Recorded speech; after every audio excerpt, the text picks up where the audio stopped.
In this video, I'm gonna teach you how to fix Questcraft login error. It's a very easy process, so make sure to follow along.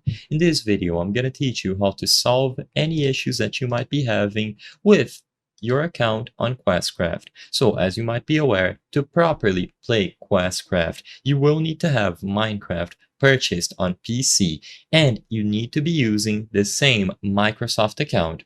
So in this video, I'm going to go over the process to ensure that you established the link properly and how to check this. Assuming that you have already downloaded and set up Questcraft on your Oculus Quest headset, the next step is going to be to link a Microsoft account. To do this, open up Questcraft and you should get the message telling you that you have to go to microsoft.com/link.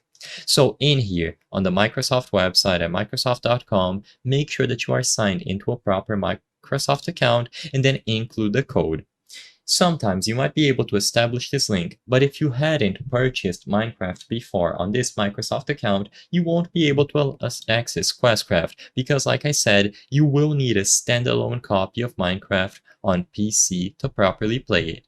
So you will have to purchase Minecraft Java. Keep that in mind. Make sure that you get Java, but usually it is always going to be included in both of these editions. When you proceed to checkout, you will be able to sign in with Microsoft, and this is the important part. You need to purchase Minecraft on the same Microsoft account that you use when you go over to microsoft.com/link.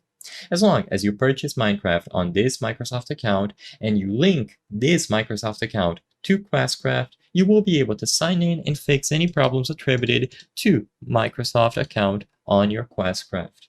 I hope I was able to help you on how to fix Questcraft login error. If this video helped you, please be sure to leave a like and subscribe for more very easy tips. Thank you for watching.